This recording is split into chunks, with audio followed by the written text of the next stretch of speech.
Hello, how are you today? Sandra here again, and welcome to another episode of My Life and the Bible. So, today I want us to talk about a limiting factor, and this limiting factor is age.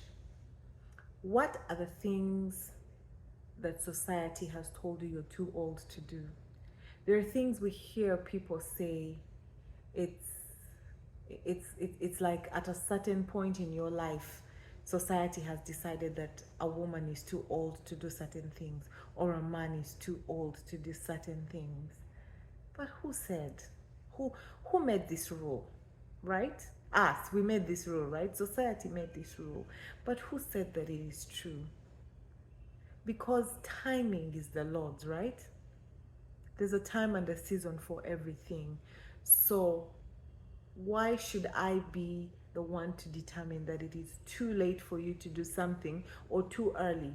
Why should I have a calendar out for everyone and a timing on which things should happen in your life? Just because it happens in your life sooner than it does for me doesn't make it invalid for me, right?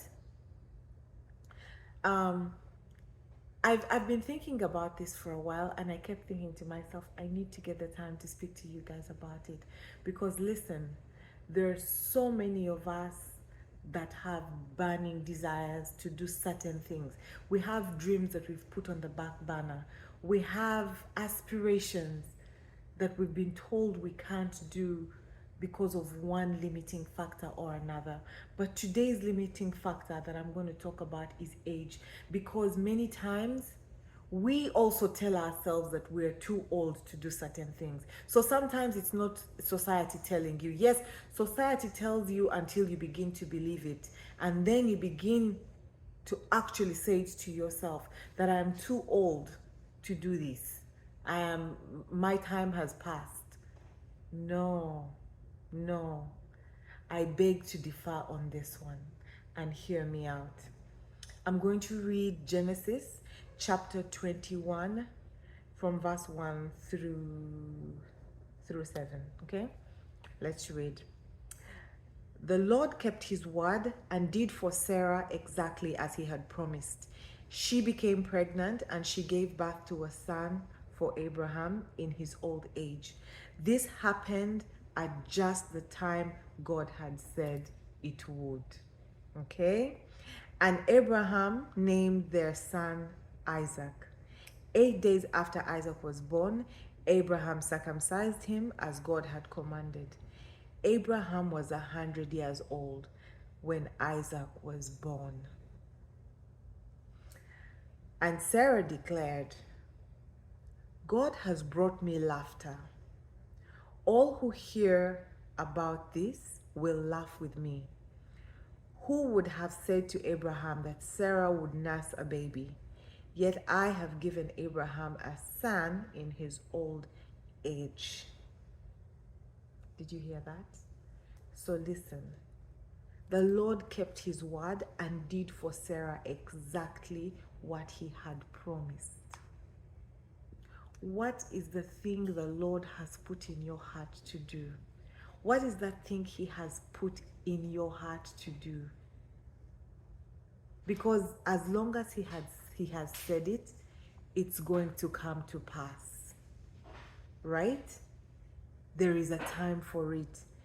The Bible says it happened exactly as he had said. Right? Exactly as he had promised. And then it says this happened just at the time God said it would. So just because it didn't happen when you were 45 doesn't mean it won't happen when you're 50. Doesn't mean it won't happen when you're 60 or 65 or 70 or 75. Now, it could be something you're believing God for, or it could be something you're believing for a loved one. Regardless, just because it doesn't happen at the time you think it will happen doesn't mean it won't happen. Give God time to work, because he's working. He's doing something in the background. Give him a minute. Don't be quick to discard what God is doing. Don't be quick to throw in the towel, because it's going to come full circle. I promise you, it's going to come full circle. So then it continues to say, the Bible continues to say, Abraham was 100 years old. 100 years old. Many times when we think of 100 years old, we think that this person has come to the end of life, right? And yet for Abraham at this point, he actually had a son. The Lord gave him Isaac.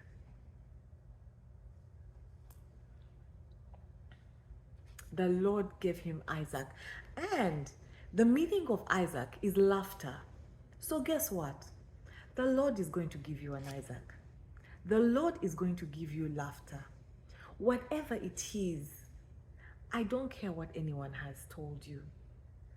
Yes, you are not able to go to school when everyone did, but you have an opportunity now.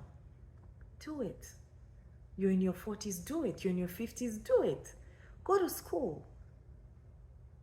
And it doesn't matter what everyone else around you thinks. Has the Lord promised you? Is it in your heart? Is it a burning desire? Is it something you want to do? Do it. Do it. Because at the end of the day, it's your achievement. It makes you happy. It glorifies God. Because we then go back and say, the Lord has done it for me. So let's give the Lord a chance to shine. Because he will shine. Whether we want it or not, right? But let's give him the glory, because he's going to allow for these things to happen at whatever time and season it happens for you. It's going to be happening. And his timing is beautiful. So many times you want so many things, but the season just isn't right. Maybe you're not matured enough. Maybe the distractions are too many. Maybe the thing you wanted in your 30s was going to kill you. And in your 50s, in your 60s, it will be the biggest blessing to you and your family, and the community, and the world. Maybe that which the Lord is birthing in you is going to alter our generation. But maybe it wouldn't have had the same effect 20 years ago.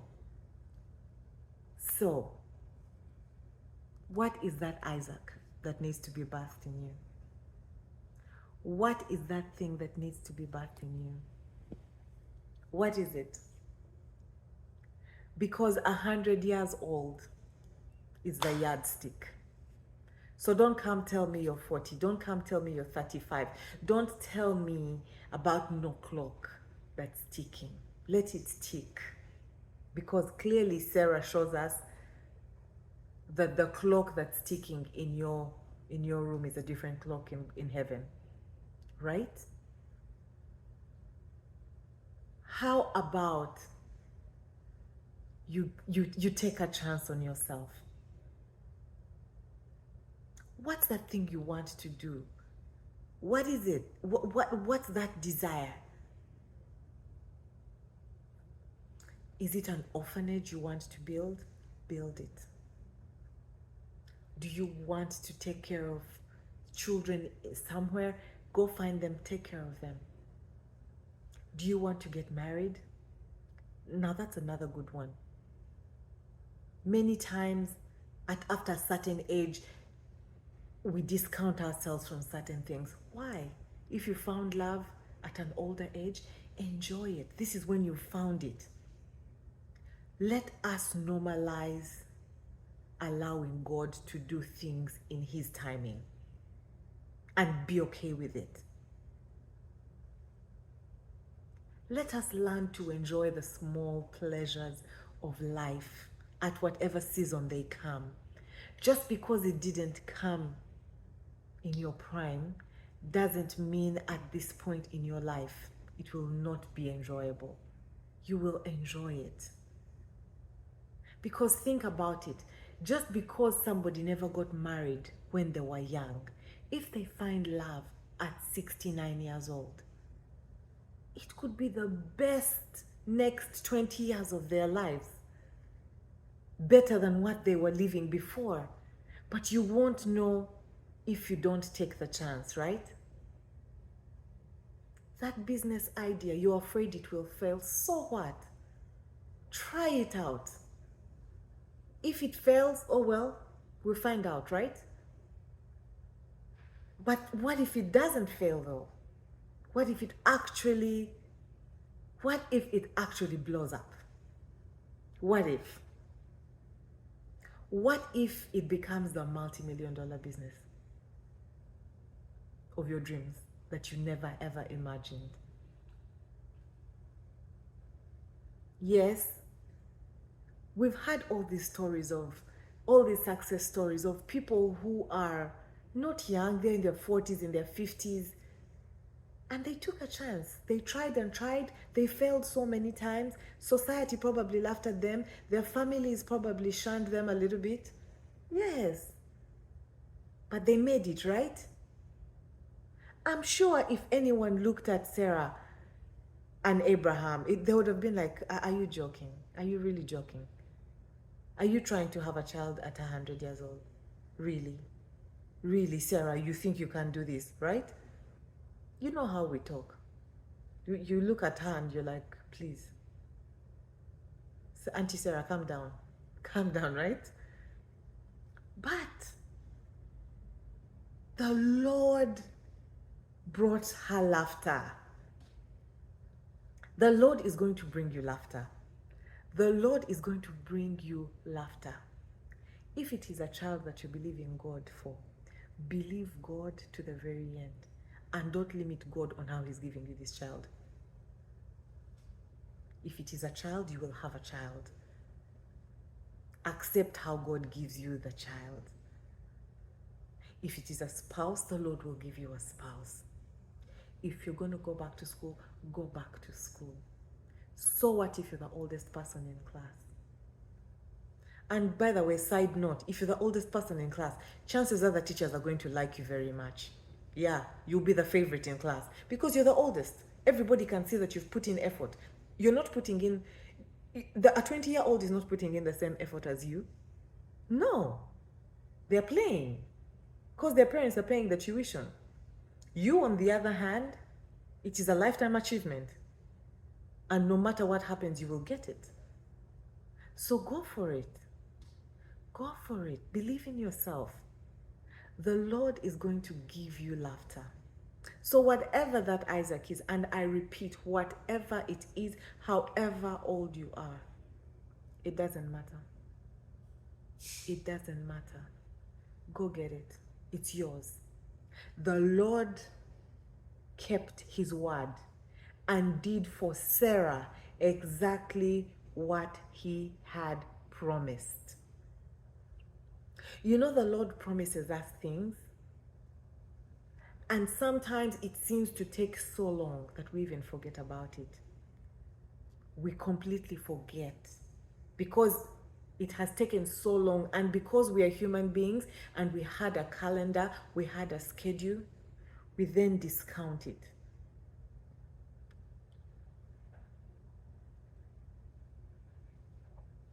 Listen, put your calendar to the side. Pick up God's calendar. The Lord brought laughter. The Lord brought laughter. And all who hear this will laugh with me.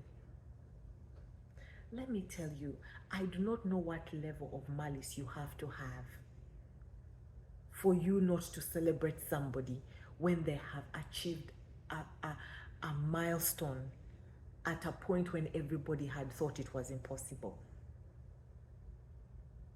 Most times, for the most part, people will genuinely celebrate you because you have beat the odds. You have gone against all odds and you have achieved it. Yes, do it. Do it. So I'm here today to encourage you that it doesn't matter. It absolutely doesn't matter what stage you're in right now. Continue to believe God for that thing that you want. If it's for a loved one, continue to stand on God's word, because He will do exactly what He promised He will do at the set time. Now, I don't know where this finds you. I hope it encourages you, and I hope it gets you moving, because age is just a number. I love you all. God bless you, and until next time.